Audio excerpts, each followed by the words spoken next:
안녕하세요. 이 영상은 1화부터 6화까지 이어진 한 아이의 이야기를 한 번에 담은 완결본입니다. 그 애는 특별한 사건의 주인공도 아니었고 누군가가 도와주러 나타난 적도 없었습니다. 그냥 아무 일도 없는 것처럼 계속 버텨야 했던 아이였습니다. 많은 분들이 중간까지는 알고 계시지만 이 아이가 어떻게 살아남았는지는 잘 모릅니다. 이 이야기는 누군가를 탓하기 위한 이야기가 아닙니다. 아무도 기억하지 않던 시간을 혼자 지나온 한 사람의 기록입니다. 잠시만 귀 기울여 주세요. 피 냄새가 났어요. 코를 찌르는 쇳내. 화장실 바닥에 고인 붉은 물. 야, 김민준. 혀 내밀어봐. 변기 물 다 마셨는지 확인 좀 해볼게. 17살 소년의 떨리는 몸. 제발, 제발요. 제발! 내 주제에 제발은 무슨 제발이야? 어? 거짓 새끼가? 퍽! 뒤통수를 가격하는 둔탁한 소리. 소년의 머리가 변기 안으로 처박혔습니다. 첨벙. 물이 튀었고 소년은 숨을 쉴 수가 없었죠. 하나, 둘, 셋, 박진우가 숫자를 세기 시작했어요. 열, 열하나, 오, 얼굴 빨개지는 거 봐. 재밌는데? 그 순간 소년은 생각했습니다. 죽고 싶다. 하지만 그는 죽지 않았어요. 대신 살아남았죠. 그리고 20년 후 2018년 12월 24일 저녁 7시 서울 강남구 그랜드 하얏트 호텔 3층 크리스탈 볼룸. 천장에 매달린 샹들리에가 수백 개의 크리스탈 조각으로 빛을 쪼개며 반짝이고 있었어요. 대리석 바닥은 너무 매끄러워서 그 위를 걷는 사람들의 얼굴이 희미하게 비쳐 보일 정도였죠. 흰 테이블보가 깔린 원형 테이블마다 은색 촛대와 빨간 장미가 놓여 있었고 테이블 위에는 샴페인 잔들이 줄지어 서 있었습니다. 공기 중에는 향수 냄새와 꽃향기, 그리고 비싼 음식 냄새가 뒤섞여 있었어요. 이수진은 샤넬 트위드 재킷에 에르메스 버킨백을 든 채 입장했어요. 40대 초반이지만 관리를 철저히 한 티가 났죠. 얼굴에는 주름 하나 없었고 허리는 여전히 가늘었습니다. 남편이 의사라며? 부럽다. 진짜. 그냥 동네 개업이야. 수지는 겸손한 척했지만 입꼬리가 올라가 있었어요. 강남구 대치동에 있는 3층짜리 피부과 의원. 연 매출 30억. 나쁘지 않은 인생이었죠. 태우는 키가 175cm 정도의 배가 좀 나온 중년 남성이었습니다. 머리숱이 많이 빠져서 이마가 넓어 보였고 얼굴은 술을 많이 마셔서인지 붉은 기가 돌았어요. 너는 뭐해? 아직도 건물주야? 건물주는 무슨. 작은 상가 건물 하나 있어. 월세 받아서 먹고 살지 뭐. 겸손하게 말했지만 사실 태운의 건물은 강남역 근처에 있는 5층짜리 상가 건물이었어요. 시세로 따지면 100억은 넘었죠. 아버지가 물려준 건물이었지만 태우는 그걸 자기 능력인 양 뽐내고 다녔습니다. 다들 40대 초반. 인생의 한가운데를 지나고 있는 나이였어요. 어떤 사람은 성공했고 어떤 사람은 그저 그렇게 살고 있었죠. 하지만 한 가지 공통점이 있었습니다. 그들 모두는 20년 전 한 소년을 지옥으로 밀어넣었다는 사실을 까맣게 잊고 있었다는 거예요. 아니, 잊은 게 아니라 애초에 중요하게 생각하지도 않았던 거죠. 그냥 학창 시절의 작은 해프닝 정도로 치부하고 살아왔던 겁니다. 저녁 7시 30분. 연회장 문이 열렸어요. 스르륵. 모두의 시선이 그쪽으로 향했습니다. 한 남자가 걸어 들어왔죠. 검은색 톰포드 맞춤 수트. 안감까지 실크로 처리된 고급 원단이었어요. 셔츠는 새하얀 이탈리아제 면 셔츠. 넥타이는 에르메스. 손목에는 롤렉스 데이토나 플래티넘 모델이 차가운 빛을 내뿜고 있었죠. 시계만 1억 5천. 발에 신은 구찌 로퍼는 맞춤 제작한 거라 발등의 곡선이 완벽하게 드러났어요. 키 185cm, 어깨는 넓고 허리는 날씬했습니다. 얼굴은 잘생겼어요. 날카로운 턱선, 오똑한 코, 그리고 차갑게 빛나는 눈동자. 머리는 단정하게 뒤로 넘겨져 있었고 이마가 시원하게 드러나 있었죠. 남자는 천천히 걸었어요. 구두 밑창이 대리석 바닥에 닿을 때마다 딱, 딱, 딱 소리가 났습니다. 그 소리가 연회장에 울려 퍼졌어요. 이상했어요. 분명 80명이나 되는 사람들이 떠들고 있었는데 남자가 들어오자 공기가 바뀌었거든요. 하나둘씩 목소리가 낮아졌고 사람들은 그 남자를 쳐다보기 시작했습니다. 웅성웅성. 남자는 입구에서 멈춰 섰어요. 그리고 연회장을 천천히 둘러봤습니다. 마치 사냥감을 찾는 맹수처럼 입가에 미소가 번졌어요. 차갑고 날카로운 미소. 오랜만입니다. 남자의 목소리가 연회장에 퍼졌습니다. 낮고 차분한 목소리였지만 묘하게 날카로웠어요. 마치 잘 갈아놓은 칼날 같은 느낌. 20년 만이네요, 여러분. 총무 김태훈이 어색하게 웃으며 다가왔어요. 태훈은 명찰 상자에서 김민준이라고 쓰인 명찰을 꺼냈습니다. 손이 너무 떨려서 명찰을 거의 떨어뜨릴 뻔했죠. 민준이? 남자는 명찰을 받아 가슴에 붙였어요. 그리고 활짝 웃었습니다. 맞아요, 태훈아. 나야. 김민준. 순간 연회장이 조용해졌어요.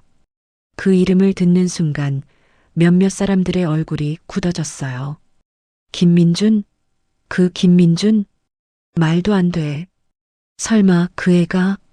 누군가 샴페인 잔을 놓치면서 바닥에 떨어뜨렸습니다. 쨍그랑. 유리가 깨지는 소리.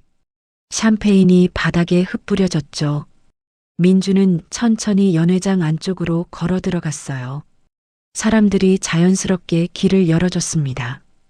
그리고 주머니에서 뭔가를 꺼냈어요. 낡은 사진 한 장. 1998년 졸업사진이었어요. 민주는 그 사진을 테이블 위에 탁 놓았습니다. 20년 전 우리 모습이에요. 사진 속에는 360명의 학생들이 운동장에 모여 서 있었어요. 맨 뒷줄 구석에 작고 왜소한 한 소년이 보였습니다. 두꺼운 안경을 쓰고 고개를 숙인 채 김민준이었죠. 기억나세요? 민준의 목소리에 날이 서 있었어요. 이 사진 속 제 모습, 키 162cm, 몸무게 48kg, 영양실조로 얼굴이 누렇게 뜬 거지 새끼. 사람들이 숨을 죽였습니다. 다들 궁금하시죠? 제가 왜 여기 왔는지, 어떻게 이렇게 변했는지. 아무도 대답하지 못했습니다. 천천히 말씀드릴게요. 오늘 밤은 길 테니까. 민준이 샴페인 잔을 들어 올렸어요. 건배. 그리고 단숨에 마셔버렸죠. 연회장의 공기가 차갑게 식어갔습니다. 20년 전으로 돌아가 볼까요? 1998년 3월 2일. 서울 강북구 신명고등학교. 낡은 5층 건물. 복도는 좁았고 페인트는 여기저기 벗겨져 있었어요. 화장실에서는 암모니아 냄새가 진동했고 계단에는 담배 냄새가 배어 있었죠. 3학년 7반 교실. 창문 옆 맨 뒷자리. 김민준, 17세. 키 162cm, 몸무게 48kg. 얼굴은 영양실조 때문에 누렇게 떠 있었고 뺨은 푹 꺼져 있었습니다. 눈 밑에는 다크서클이 짙게 깔려 있었고 입술은 바짝 말라서 갈라져 있었어요. 두꺼운 뿔테 안경. 렌즈에는 손때가 묻어 있었고 안경 다리는 테이프로 감겨 있었죠. 교복은 형편없었어요. 와이셔츠는 원래 흰색이었을 텐데 누렇게 변색되어 있었고 소매 끝은 닳아서 실밥이 풀려 있었습니다. 바지는 무릎 부분이 반질반질하게 닳았고 길이가 안 맞아서 발목이 다 드러났어요. 운동화는 더 심각했죠. 삼선 슬리퍼라고 불리던 싸구려 운동화였는데 밑창이 떨어져서 덕테이프로 칭칭 감아놓은 상태였습니다. 걸을 때마다 쩍쩍 소리가 났어요. 민주는 책상에 엎드려 있었습니다. 야, 꺼지. 갑자기 뒤통수를 누가 쳤어요. 탁! 민준의 얼굴이 책상에 부딪혔습니다. 안경이 책상 모서리에 긁혔어요. 일어나, 개새끼야. 박진우였어요. 반장 박진우. 키 180cm, 몸무게 75kg. 농구부 주장이었죠. 얼굴은 잘생겼어요. 쌍꺼풀 진한 큰 눈, 오똑한 코, 하얀 피부. 여학생들이 좋아했습니다. 게다가 집안도 좋았어요.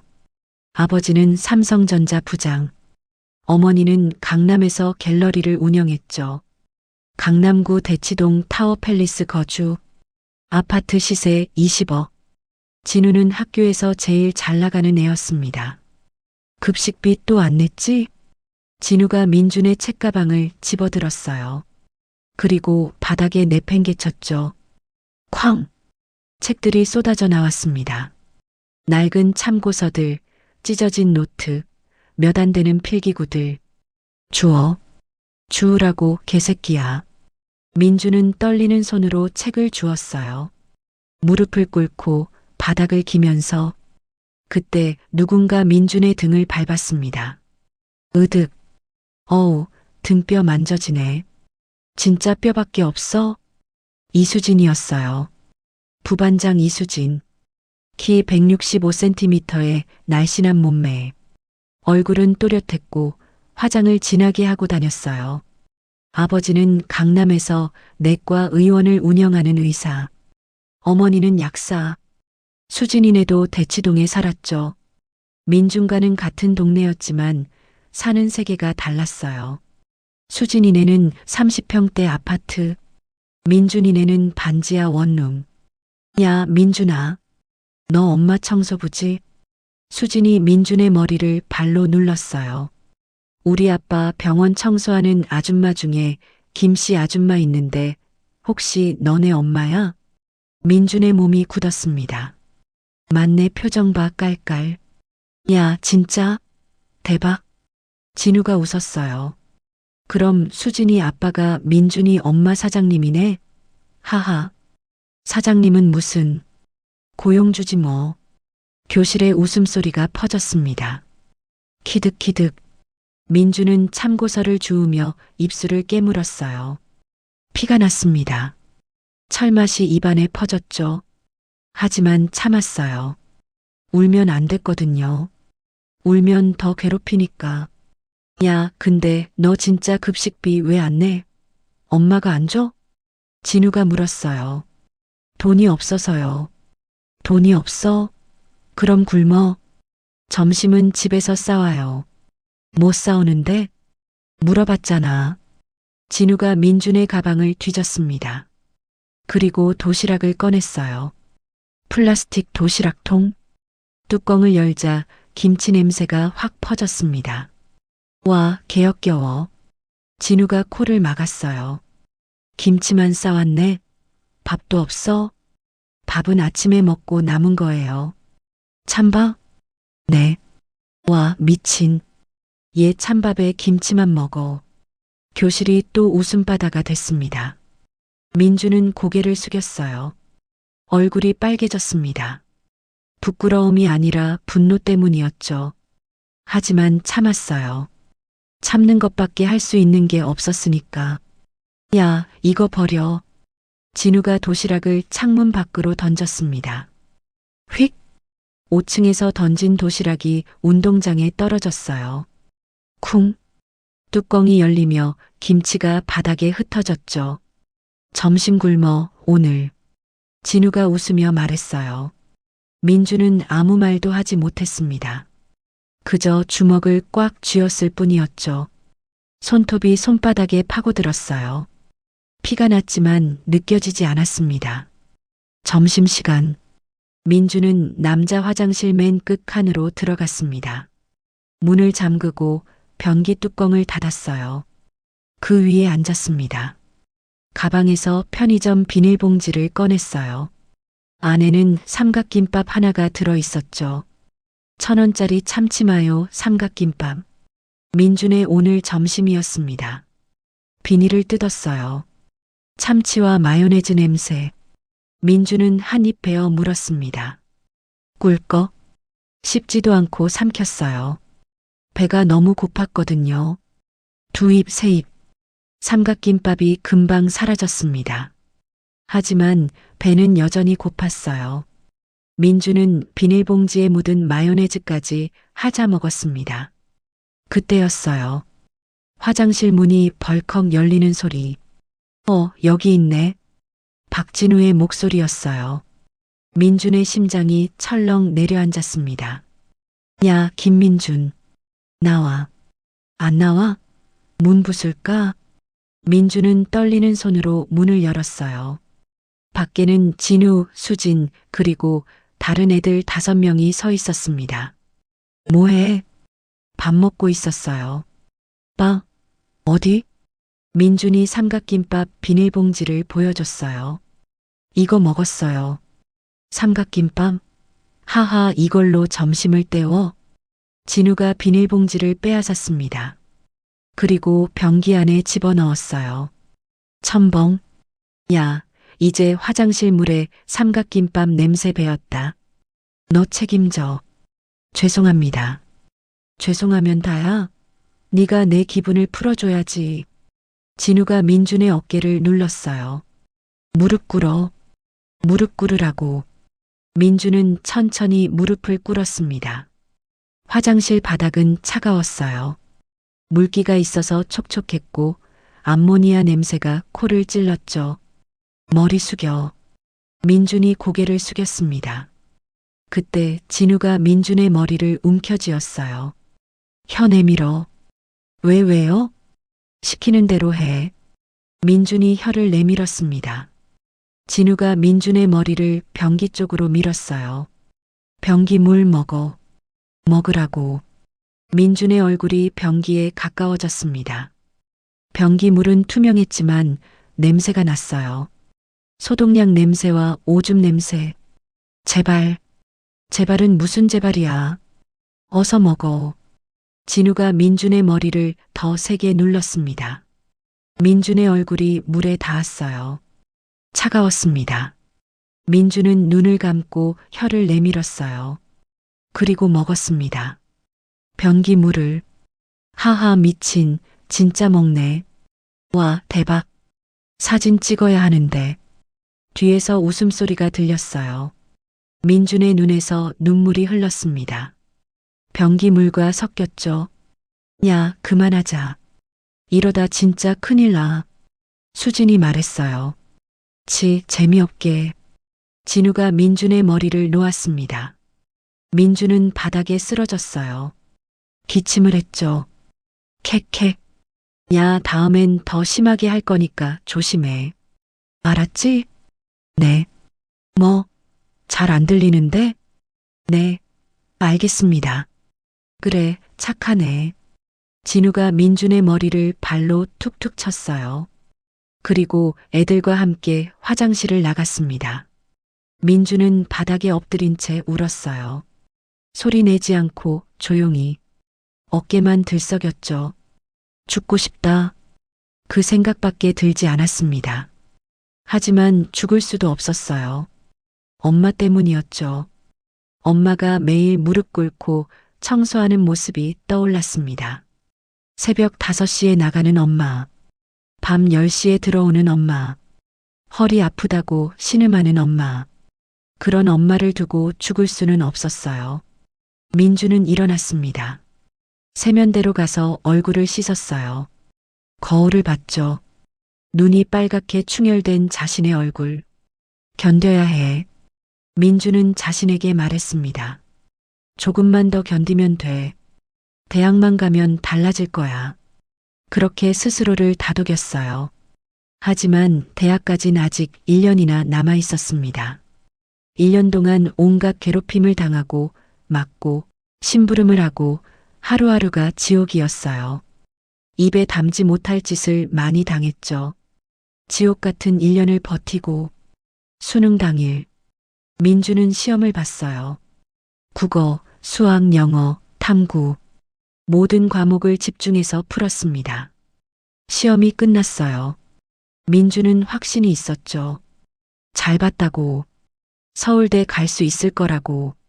채점 결과 언어 96점, 수리 100점, 외국어 98점, 탐구 영역 만점, 총점 394점, 전국 상위 0.5%, 서울대 경영학과 합격 가능 점수였어요.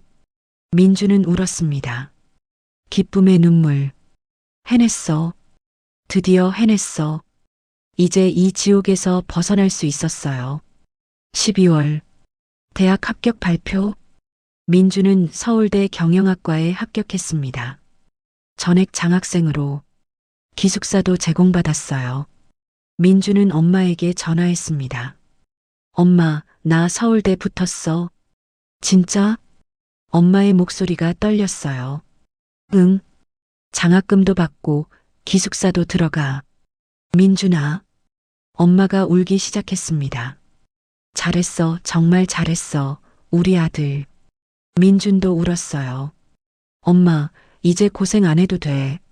내가 엄마 편하게 해줄게. 괜찮아, 괜찮아. 엄마는 내가 건강하고 행복하기만 하면 돼. 민주는 전화를 끊고 방에 누웠습니다. 천장을 바라보며 생각했어요. 이제 시작이야. 그날 밤 민주는 결심했습니다.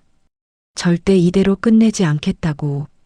살아남아서 언젠가 반드시 다시 만나겠다고요. 그날 이후 나는 사람들이 조금 달라 보이기 시작했다. 서울대 입학 후 첫 번째 과 모임. 신촌의 한 고깃집이었어요. 20명 남짓한 신입생들이 둘러앉았죠. 민주는 구석자리에 조용히 앉아 있었습니다. 고등학교 때 버릇이었어요. 눈에 띄지 않으려고, 최대한 작아지려고. 그때 선배 하나가 다가왔습니다. 야, 너 이름 뭐야? 민주는 움찔했어요. 심장이 쿵 내려앉았죠. 또 시작인가. 하지만 선배는 웃고 있었습니다. 왜 구석에 있어? 이리 와, 안주 같이 먹자. 네. 왜 그래? 이리 와. 선배가 민준의 어깨를 툭 쳤어요. 폭력이 아니었습니다. 친근함이었죠. 민주는 어리둥절했어요. 이게 정상인 건가? 다음 날 수업. 경영학 원론. 100명이 넘는 대형 강의실이었어요. 민주는 습관적으로 맨 뒷자리에 앉았습니다. 그런데 옆자리에 누가 앉았어요. 야, 여기 자리 괜찮아? 민준이 고개를 들었죠. 깔끔하게 생긴 남학생이 웃고 있었습니다. 네. 나 정우진이야. 반가워. 저는 김민준입니다. 민준이? 어제 과 모임에서 봤는데 좀 조용하더라. 민준은 대답하지 못했어요. 조용한 게 잘못인 줄 알았거든요. 고등학교 때 그랬으니까. 하지만 우진은 그냥 웃었습니다. 나도 좀 내성적이야. 우리 잘 맞을 것 같은데? 정말요? 응. 점심 같이 먹을래? 민주는 눈물이 날 것 같았어요. 이게 진짜구나. 차별이 없는 거구나. 한 달이 지났습니다. 민주는 서서히 적응하기 시작했어요. 우진이랑 밥도 먹고 과제도 같이 하고 농담도 주고받았죠. 처음엔 어색했습니다. 웃는 법도 까먹은 것 같았어요. 하지만 점점 자연스러워졌죠. 어느 날 우진이 물었습니다. 민준아, 너 고등학교 때 어땠어? 민준의 표정이 굳었어요. 그냥 평범했어. 친구 많았어? 아니, 별로. 왜? 너 성격 좋은데? 민주는 고개를 저었습니다. 그냥, 그랬어. 우진은 더 이상 묻지 않았어요. 민주는 고마웠죠. 여름방학. 민주는 도서관에서 거의 살다시피 했어요. 전공 서적만 읽은 게 아니었습니다. 경영 전략, 투자, 부동산, 주식, 돈 버는 모든 방법을 공부했죠.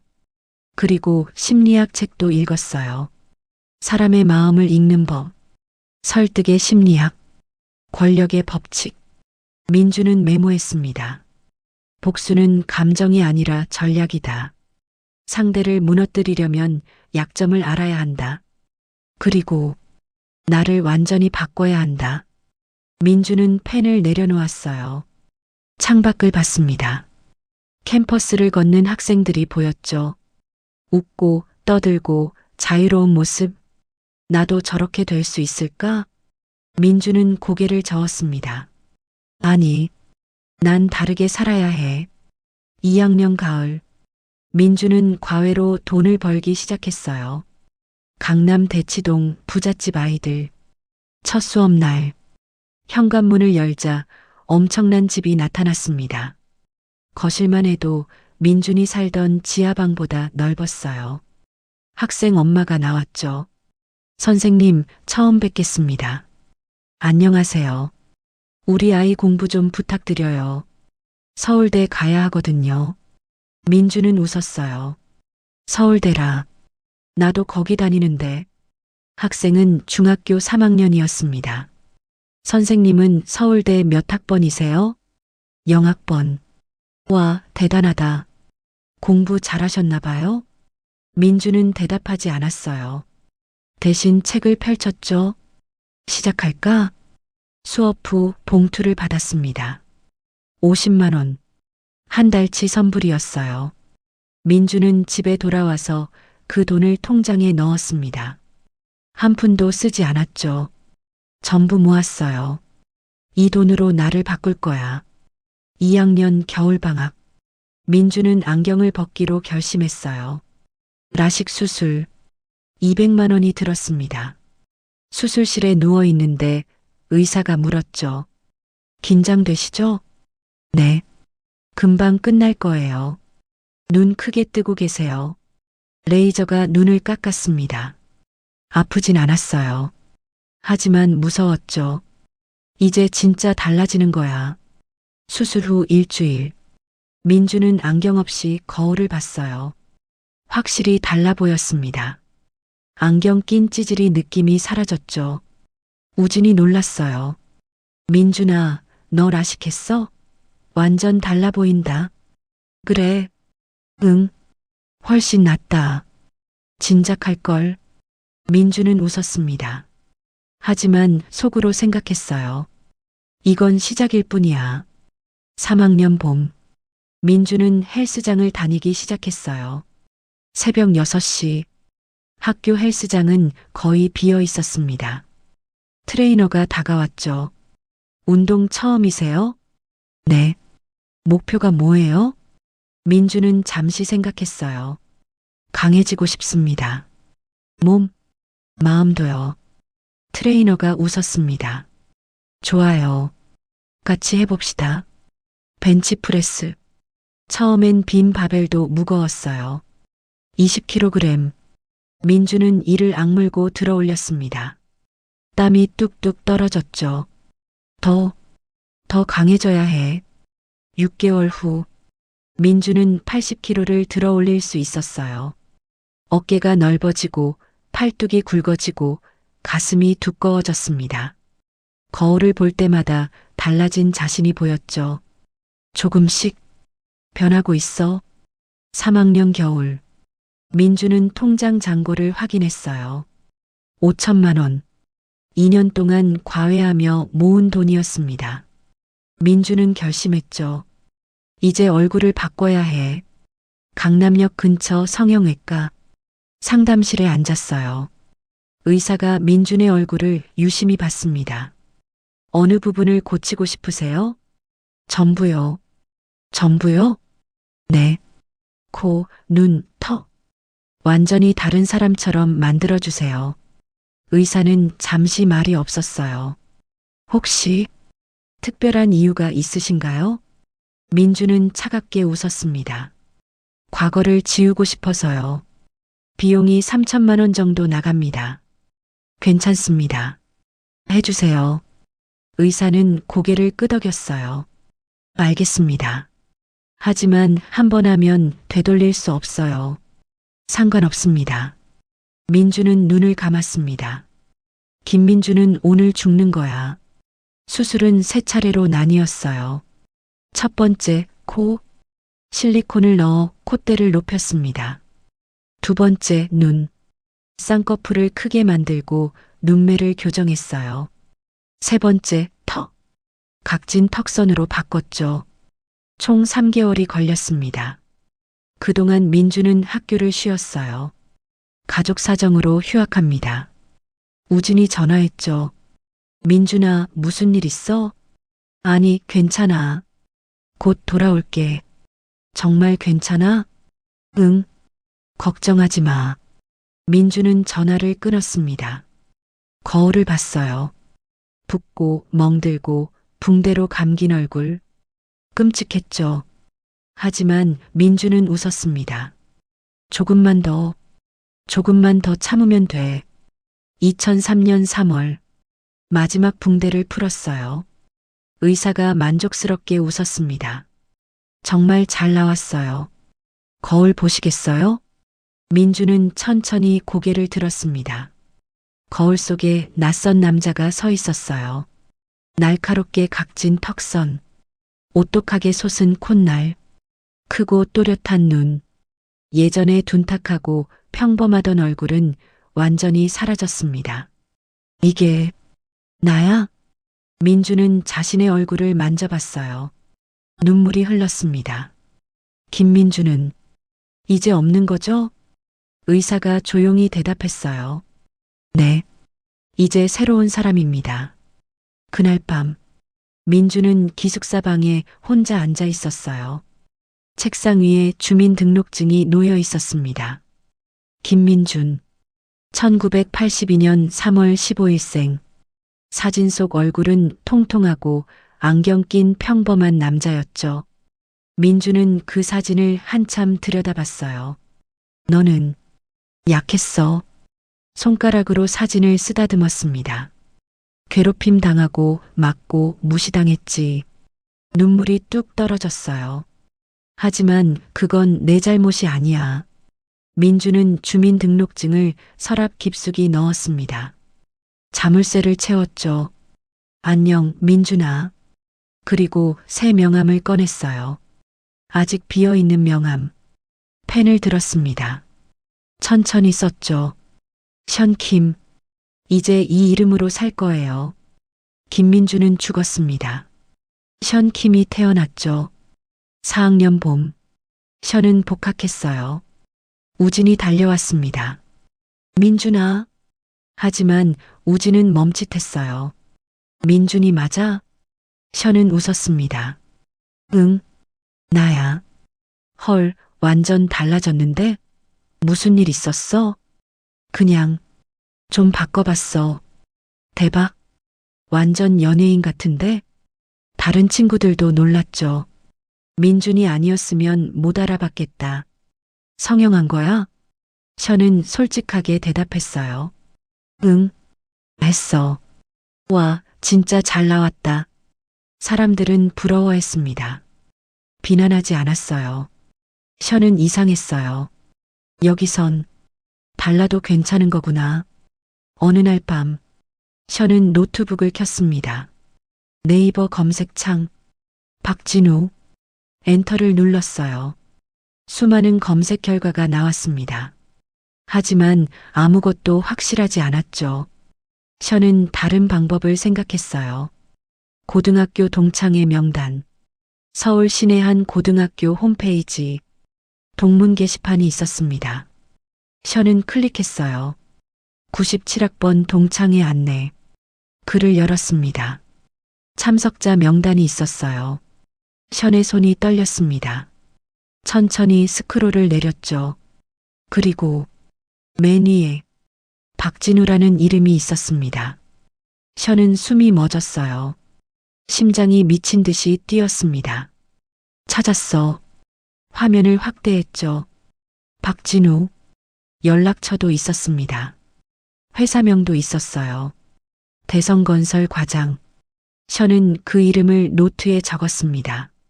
박진우. 대성건설. 펜을 내려놓고 창밖을 봤어요. 밤하늘에 별이 보였습니다. 션은 차갑게 웃었죠. 20년 후에 만나자고 했지? 손가락으로 책상을 톡톡 두드렸어요. 기다려. 내가 누군지도 모를 만큼 성공해서 갈게. 노트북을 닫았습니다. 그리고 다시 책을 펼쳤어요. 경영 전략 서적. 적을 무너뜨리는 법. 션은 밑줄을 그었습니다. 복수는 뜨겁지 않다. 차갑고 정확하다. 그날 김민준이라는 이름은 완전히 과거가 되었습니다. 이제 남은 건 단 하나. 그들이 나를 기억하지 못하는 상태로 다시 마주치는 것. 그리고 그 순간은 생각보다 멀지 않았습니다. 사람들은 성공을 목표라고 생각합니다. 하지만 어떤 사람에게 성공은 준비일 뿐입니다. 2004년 8월 인천공항 출국장. 션은 여권을 꺼냈어요. 미국행 티켓. 보스턴 로건 공항. 하버드 대학교 MBA 과정. 전액 장학생이었습니다. 션은 창밖을 봤어요. 서울이 보였죠. 돌아올 때는 달라져 있을 거야. 비행기가 이륙했습니다. 보스턴. 9월의 날씨는 쌀쌀했어요. 하버드 캠퍼스. 붉은 벽돌 건물들. MBA 오리엔테이션. 120명의 학생들이 모였습니다. 다들 화려했어요. 골드만삭스 출신. 맥킨지 컨설턴트. 실리콘밸리 창업자. 그들은 자신있게 악수를 청했죠. 안녕. 난 골드만삭스 출신 제이슨이야. 만나서 반가워요. 전션이에요. 어디서 왔어? 한국이요. 오, 삼성? 션은 고개를 저었어요. 아니요. 그냥 아무것도 아니에요. 대화는 거기서 끝났습니다. 수업은 살인적이었어요. 하루 평균 500페이지. 케이스 스터디를 읽고 분석하고 발표해야 했죠. 밤 12시까지 도서관. 매일. 주말도 없었습니다. 룸메이트가 물었어요. 션, 좀 쉬는 게 어때? 괜찮아. 친구들이랑 파티라도 가자. 난 괜찮아. 룸메이트는 고개를 저었죠. 너 너무 외로워 보여. 션은 대답하지 않았어요.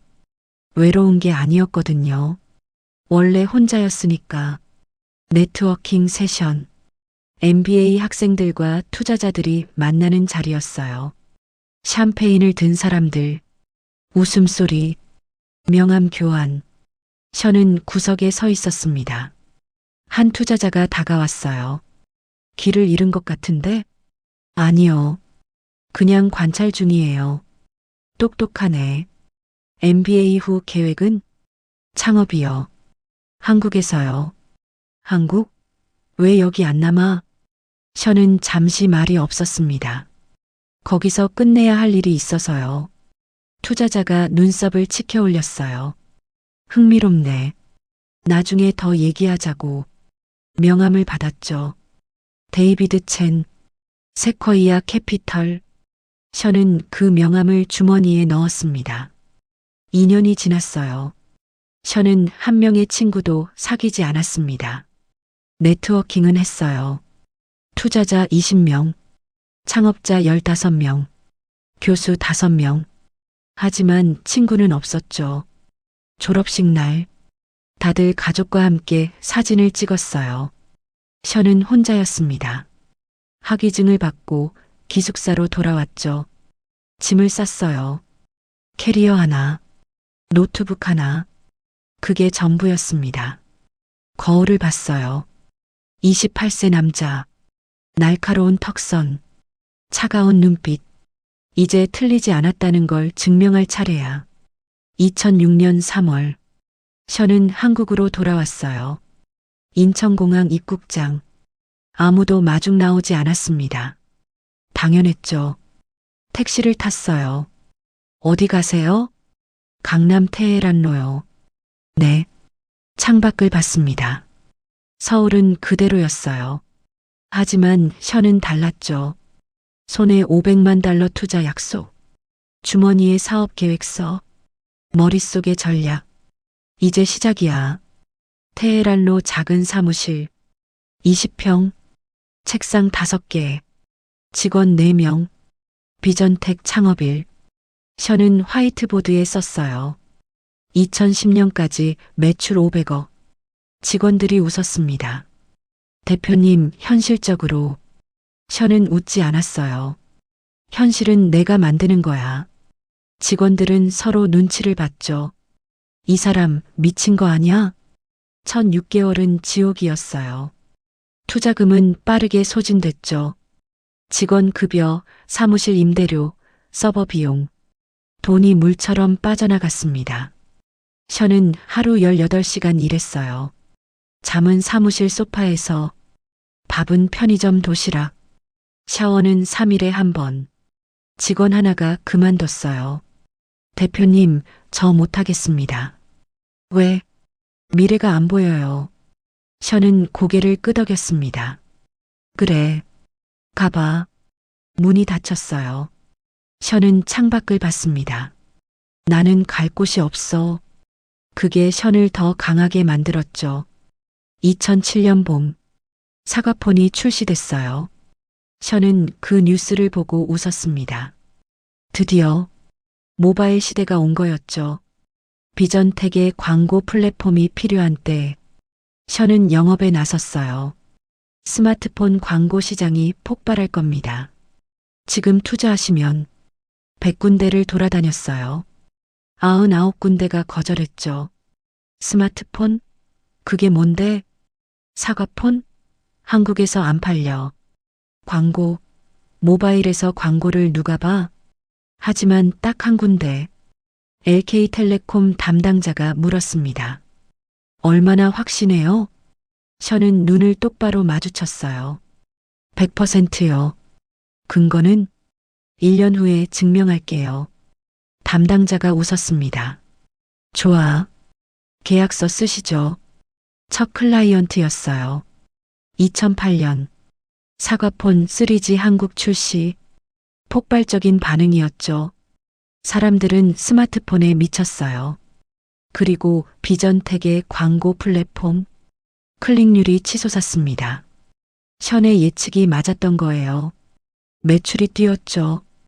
1분기 5억, 2분기 15억, 3분기 40억, 4분기 80억, 2008년 한 해 매출 140억. 직원들이 환호했어요. 대표님, 대박 났어요.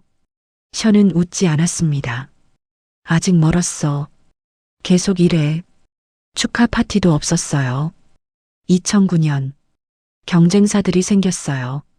하지만 비전테크가 1등이었죠. 시장 점유율 65%.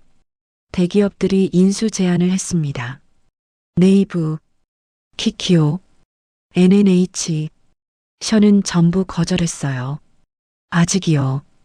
얼마를 원하세요? 돈 문제가 아니에요. 그럼 뭐가 문제죠? 션은 대답하지 않았습니다. 타이밍이 아직 안 됐거든요. 2010년 3월 네이브 대표가 직접 찾아왔어요.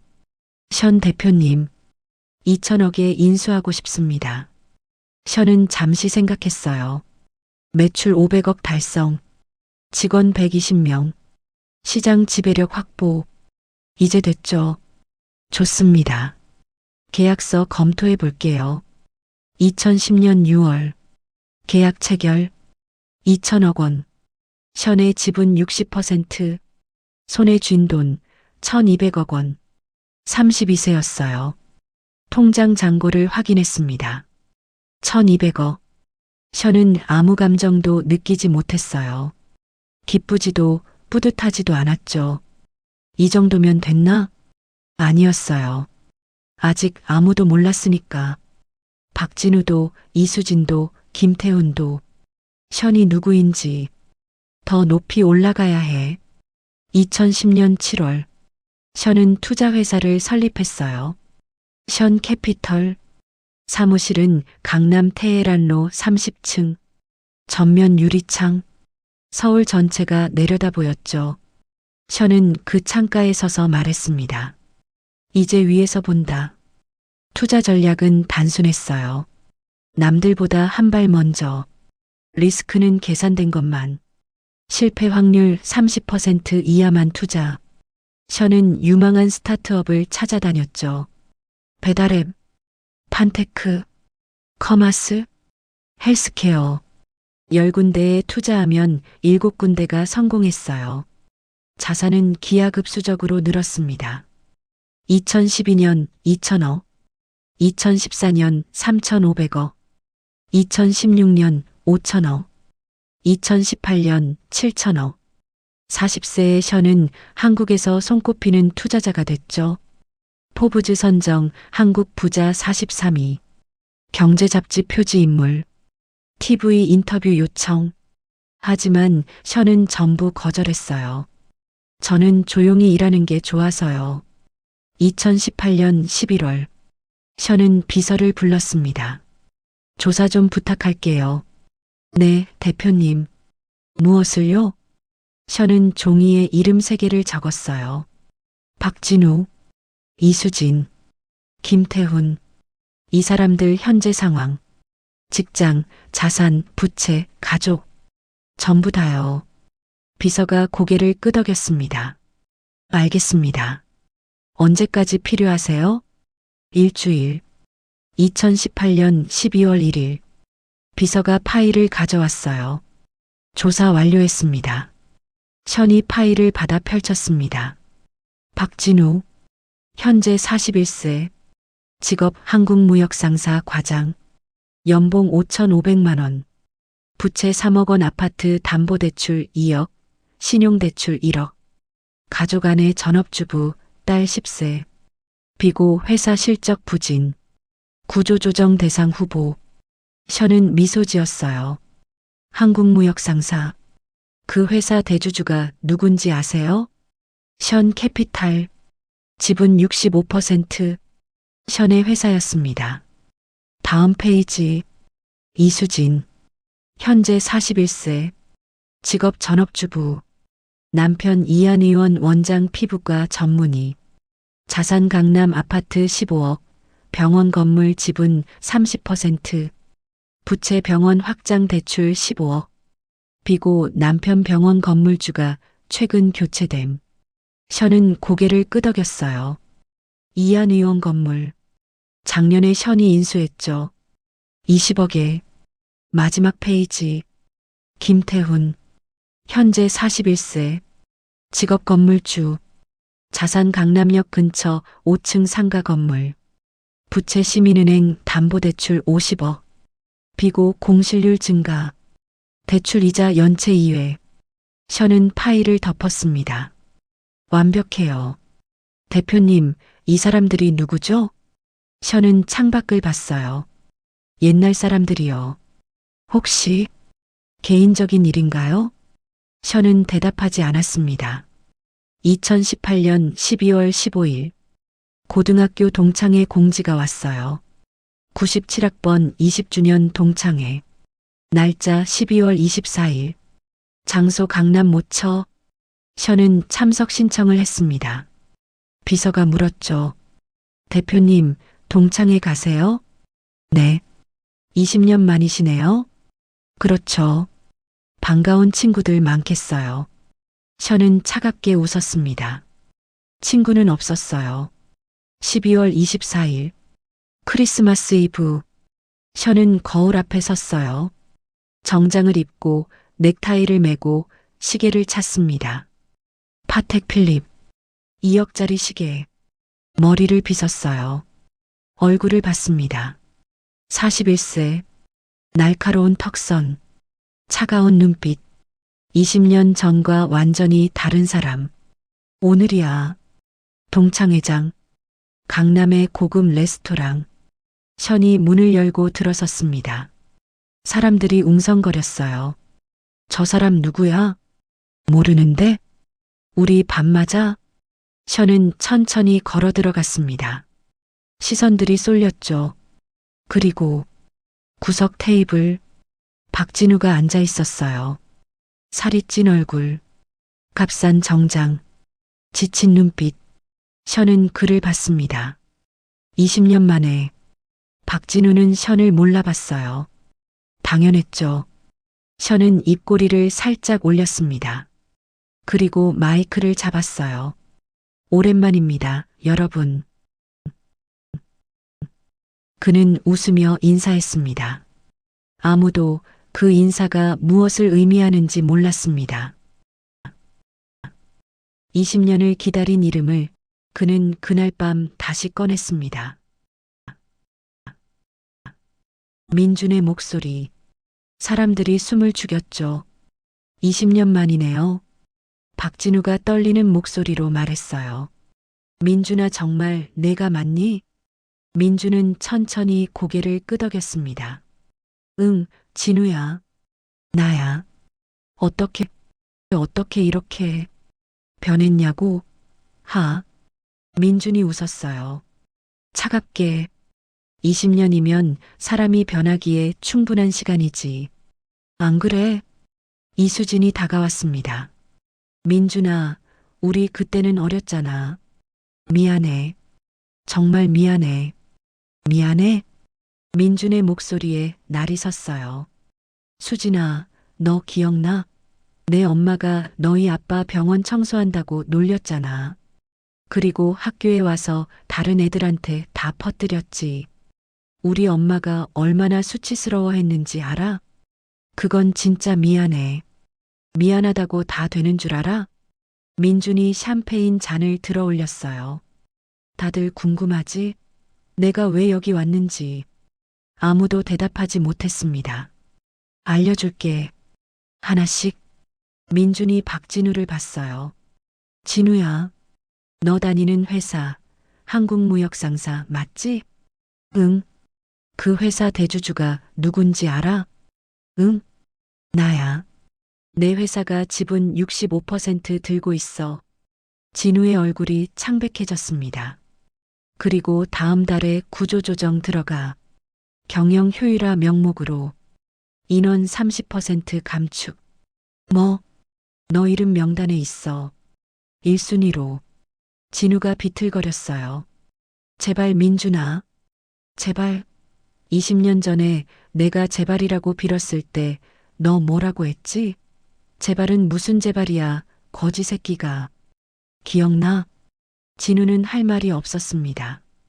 민준이 이수진을 봤어요. 수진아, 내 남편 병원 이한 의원이지? 어떻게 알아? 그 병원 있는 건물 주인이 나야. 임대차 계약 다음 달에 만료되는데 갱신 안 할 거야. 그럼 우리 나가야지. 그리고 병원 옮기려면 돈 많이 들 텐데 대출금 15억도 있고. 어떡하지? 수진의 얼굴에서 핏기가 싹 가셨습니다. 민준이 김태훈을 봤어요. 태훈아, 너는 건물 가지고 있지? 응. 담보대출 50억 받았더라. 어떻게? 서민은행에서 받았지. 금리 4.5%. 태훈이 떨었어요. 다음 주에 담보권 행사 들어가. 내가 은행이랑 이야기했거든. 뭐? 그럴 수 없어. 왜 없어? 너 연체 3개월째잖아. 몰랐어? 그건 경매 넘어가면 건물 시세의 70%밖에 못 받아. 너 망하는 거야. 태훈이 주저앉았어요. 연회장이 조용해졌습니다. 민주는 천천히 사람들을 둘러봤어요. 여러분, 20년 전 나를 괴롭혔던 모든 분들, 한 명도 빠짐없이 파악했어요. 여러분의 회사, 재산, 빚, 가족까지 모든 걸 알아냈죠. 사람들이 두려움에 떨었습니다. 그리고 준비했어요.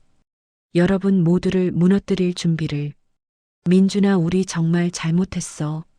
누군가 울먹였어요. 너무 늦었어. 민준이 차갑게 말했습니다. 20년 전에 사과했어야지. 그때 한 번이라도 미안해라고 했으면 달랐을 거야. 하지만 아무도 안 했잖아. 오히려 졸업하고 나서도 나를 까맣게 잊고 살았지. 안 그래? 아무도 부인하지 못했어요. 그래서 나도 결심했어. 절대 용서하지 않겠다고. 민주는 샴페인을 단숨에 비웠습니다. 다음 주부터 시작할 거야. 한 명씩 천천히 확실하게 무너뜨릴 거야. 그리고 돌아서서 연회장을 나갔습니다. 뒤에는 절망에 빠진 사람들만 남았죠. 그날 밤 민주는 차 안에 앉아 있었어요. 운전기사가 운전하는 동안 민주는 창밖을 바라봤습니다. 거리에는 크리스마스 불빛이 반짝이고 있었어요. 행복한 사람들, 가족들, 연인들. 민주는 아무 감정도 느껴지지 않았어요. 텅 빈 기분이었죠. 복수를 선언했는데 기쁘지 않았어요. 그저 허무할 뿐이었습니다. 이게 내가 원하던 건가? 민주는 스스로에게 물었어요. 하지만 대답은 나오지 않았죠. 집에 도착했습니다. 강남 타워 팰리스 펜트하우스. 200평 거대한 공간. 하지만 아무도 없었어요. 민주는 혼자였습니다. 소파에 앉아 위스키를 따랐어요. 한 잔, 두 잔. 취기가 올라왔죠. 민주는 핸드폰을 꺼냈습니다. 엄마에게 전화했어요. 여보세요?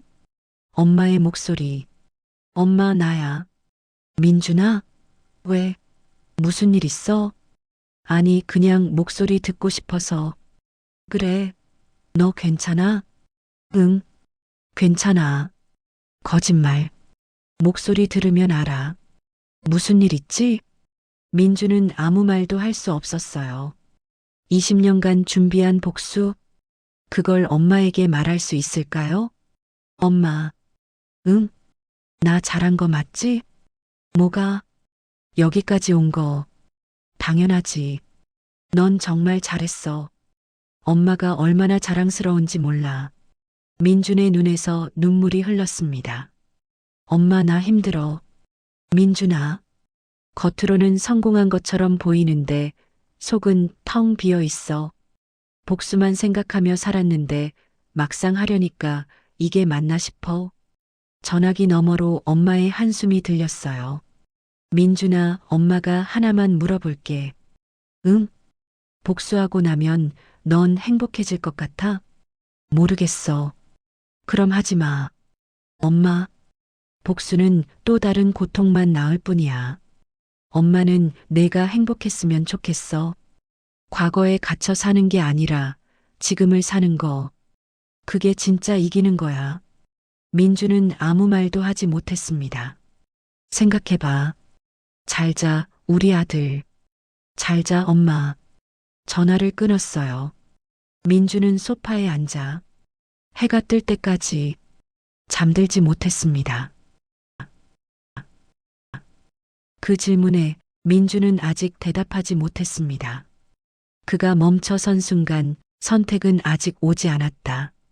12월 25일 크리스마스 아침 션의 사무실 30층 창밖으로 서울이 보였어요. 션은 커피를 마시고 있었습니다. 검은색 아메리카노. 뜨거운 김이 올라왔죠. 책상 위에 서류가 쌓여 있었어요.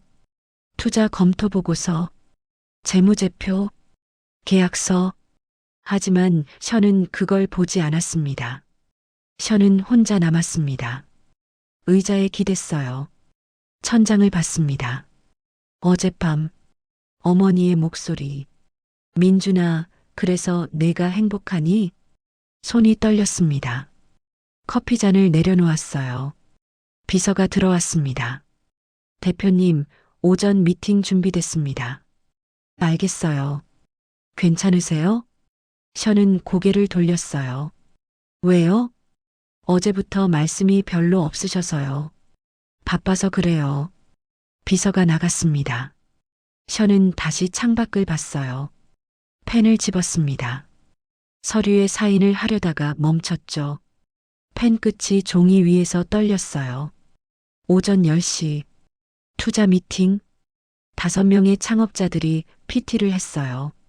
저희 서비스는 AI 기반으로. 션은 듣고 있었습니다. 하지만 집중이 안 됐죠. 고개만 끄덕였어요. 계속하세요. 션은 펜을 돌렸어요. 딸깍딸깍.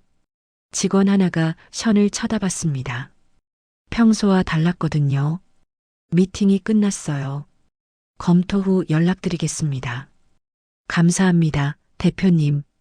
사람들이 나갔죠. 션은 혼자 남았습니다. 의자에 기댔어요. 천장을 봤습니다. 행복하니? 그 질문이 계속 맴돌았어요. 오후 2시 비서가 급하게 들어왔습니다. 대표님 방문객이 예약 없으면 안 받아요. 어제 동창회에서 뵌 분인데요. 박진우 씨요. 션의 손이 멈췄어요. 펜이 책상에 떨어졌습니다. 들어오라고 하세요. 비서가 나갔어요. 션은 숨을 깊게 들이마셨습니다. 문이 열렸어요. 박진우가 들어왔습니다. 어제보다 더 망가져 있었죠. 눈 밑에 다크서클, 구겨진 셔츠, 때 묻은 구두. 박진우는 션 앞에 섰습니다. 민준아. 그 이름. 20년 만에 듣는 그 이름. 션은 아무 말도 하지 않았어요. 박진우는 바닥에 무릎을 꿇었습니다. 미안하다. 션은 표정이 없었어요. 일어나세요. 민준아. 일어나라고 했어요. 박진우가 천천히 일어났습니다. 다리가 후들거렸죠. 션은 의자를 가리켰어요. 앉으세요. 박진우가 앉았습니다. 션도 앉았어요. 둘 사이에 책상. 침묵. 박진우가 먼저 입을 열었어요. 어제 집에 가서 하루 종일 생각했어. 션은 듣고 있었습니다. 내가 너한테 뭘 했는지, 얼마나 끔찍한 놈이었는지. 박진우의 목소리가 떨렸어요. 변명 안 할게. 나는 쓰레기였어. 션은 고개만 끄덕였어요. 박진우는 고개를 숙였습니다. 근데 민준아 나 션 대표라고 불러주세요. 네. 여긴 회사예요. 션 대표님이라고 불러주세요. 박진우는 입술을 깨물었어요. 션 대표님, 왜 오셨어요? 박진우는 주머니에서 사진을 꺼냈습니다. 떨리는 손으로 책상 위에 놓았어요. 어린 여자아이 사진. 제 딸입니다. 박서연이요. 션은 사진을 봤어요. 예쁘네요. 백혈병입니다. 션은 고개를 끄덕였어요. 알고 있어요. 박진우가 고개를 들었습니다. 어떻게? 조사했거든요. 당신 회사, 부채, 가족 상황 전부요. 박진우의 얼굴이 창백해졌어요. 그럼, 알면서, 네, 알면서 어제 동창회에 나갔죠. 침묵. 박진우는 떨리는 목소리로 말했어요. 돈이 필요합니다. 얼마요? 2억. 골수 이식이 급한데. 보험은요? 부족합니다. 제 월급으론. 박진우의 눈에 눈물이 고였어요. 대표님, 아니 민준아. 제발. 션은 그를 봤습니다. 익숙한 장면이 스쳤습니다. 복도, 무릎 꿇은 소년, 웃음소리. 션은 눈을 감았어요. 다시 떴습니다. 박진우가 울고 있었어요. 내가 너한테 한 짓 다 알아. 용서 안 바래. 그럴 자격도 없지. 박진우는 고개를 숙였습니다. 근데 서연이는 아무 죄가 없어. 제발. 목이 메었어요. 딸만은 살려줘. 션은 입을 열었어요. 당신 기억나요? 내가 빌었을 때. 박진우가 고개를 들었습니다. 응. 뭐라고 했죠? 다시 한번 물을게요. 뭐라고 했어요? 박진우는 입술을 떨었어요. 닥치라고 했어. 그리고요? 발로 찼어. 어디를요? 배, 얼굴. 박진우는 울음을 터뜨렸습니다. 미안해. 정말 미안해. 션은 표정이 없었어요. 20년 늦었네요. 알아. 알아. 박진우는 바닥을 봤습니다. 눈물이 뚝뚝 떨어졌죠. 션은 천천히 일어났어요. 창가로 걸어갔습니다. 등을 보이고 섰어요. 당신 딸, 서연이 나이가 10살이죠? 네. 내가 괴롭힘 당하기 시작한 나이가 15이었어요. 박진우는 숨을 죽였어요. 션이 말을 이었습니다. 그때 나도 누군가에게 빌었어요. 선생님한테, 부모님한테, 친구들한테. 아무도 안 도와줬죠. 션은 돌아섰습니다. 박진우를 봤어요. 그때 난 아무도 도와주지 않는다는 걸 알았어요. 박진우는 대답하지 못했어요. 션은 책상으로 걸어왔어요. 서랍을 열었습니다. 봉투 하나를 꺼냈어요. 두꺼운 갈색 봉투. 책상 위에 놓았습니다. 박진우의 눈이 그걸 따라갔어요. 숨소리가 거칠어졌죠. 션은 봉투 위에 손을 올렸어요. 손가락이 천천히 봉투를 쓸었습니다. 벽시계 초침 소리만 들렸어요. 또, 딱, 또, 딱. 박진우는 숨도 쉬지 못하고 봤습니다. 션의 손이 봉투 위에서 멈췄어요. 그날 민주는 아직 아무 선택도 하지 않았다. 그날 민주는 결국 한 가지를 선택했습니다. 션은 봉투를 밀었습니다. 박진우 쪽으로. 박진우가 떨리는 손으로 봉투를 잡았어요. 열었습니다. 수표 2억 원. 박진우의 눈이 커졌어요. 대표님, 션은 손을 들었습니다. 조건이 있어요. 박진우는 고개를 끄덕였어요. 뭐든 하겠습니다. 션은 종이를 꺼냈습니다. 펜으로 적었어요. 첫째, 이 돈은 서연이 치료에만 쓸 것. 당연합니다. 둘째, 다시는 누구도 괴롭히지 말 것. 션은 펜을 내려놓았습니다. 박진우를 똑바로 봤어요. 그게 전부예요. 박진우는 종이를 봤습니다. 손이 떨렸죠. 펜을 집었어요. 사인을 했습니다. 박진우가 일어났어요. 고맙습니다. 목소리가 갈라졌죠. 평생 잊지 않겠습니다. 션은 고개를 끄덕였습니다. 가보세요. 딸 곁에 있어야죠. 박진우는 90도로 허리를 숙였어요. 오랫동안. 그리고 나갔습니다. 문이 닫혔어요.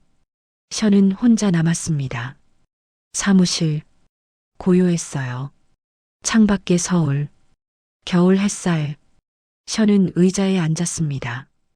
깊게 숨을 쉬었어요. 가슴이 가벼웠습니다. 20년 동안 짊어진 무게가 내려간 것 같았죠. 션은 웃었어요. 처음으로, 진짜로 눈물이 났습니다. 소리 없이 울었어요. 올해 6개월 후, 한 카페. 션은 학생 하나와 마주 앉아 있었어요. 고등학생, 남자아이. 눈이 퉁퉁 부어 있었죠. 대표님. 아이의 목소리가 떨렸어요. 저도 지금 괴롭힘 당하고 있어요. 션은 아이를 봤습니다. 20년 전 자신이 보였죠. 이름이 뭐예요? 김준호요. 준호 씨. 션은 잠시 말이 없었어요. 매일 죽고 싶어요. 아이가 울었습니다.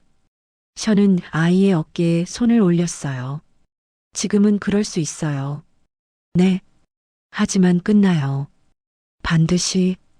아이가 고개를 들었습니다. 정말요? 션은 고개를 끄덕였어요. 나도 그랬으니까. 대표님도요? 응. 아이는 눈물을 닦았어요. 션은 명함을 꺼냈습니다. 힘들 때 전화해요. 언제든. 감사합니다. 아이가 일어나서 갔어요. 션은 그 뒷모습을 봤습니다. 작고 외로운 뒷모습. 살아남아 준호야. 저녁. 션은 집으로 돌아왔어요. 아파트.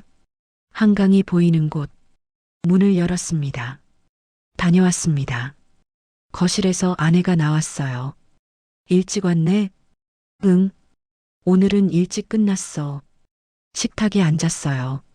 따뜻한 밥, 된장찌개, 반찬들. 션은 숟가락을 들었습니다. 잘 먹겠습니다. 밥을 한 숟가락 떴어요. 입에 넣었죠. 따뜻했습니다. 딸아이가 뛰어왔어요. 6살. 아빠. 응, 우리 딸. 오늘 유치원에서 그림 그렸어. 아이가 종이를 내밀었어요. 크레파스로 그린 그림. 4명이 손잡고 웃고 있었죠. 엄마, 아빠, 언니, 나. 션은 그림을 받아들었습니다. 예쁘다. 진짜? 응, 진짜. 아이가 깔깔 웃었어요. 션도 웃었습니다. 그림을 냉장고에 붙였어요. 자석으로. 그날 밤, 션은 침대에 누워 있었어요. 아내는 먼저 잠들었죠. 고른 숨소리. 션은 천장을 봤습니다. 눈을 감았어요. 어머니의 목소리가 들렸습니다. 민준아, 그래서 내가 행복하니? 션은 어둠 속에서 작게 웃었어요. 응, 엄마. 속삭였죠. 나 이제 행복해. 창밖으로 달빛이 들어왔습니다. 고요했어요. 평화로웠죠. 션은 잠들었습니다. 깊게. 그날 이후 민주는 더 이상 과거로 돌아가지 않았습니다. 복수는 끝났고 그는 자기 인생을 살기로 했습니다. 이 이야기가 조금이라도 마음에 남았다면 구독과 좋아요로 함께 해주세요. 다음 이야기에서도 우리가 외면했던 진짜 이야기를 전해드리겠습니다. 감사합니다.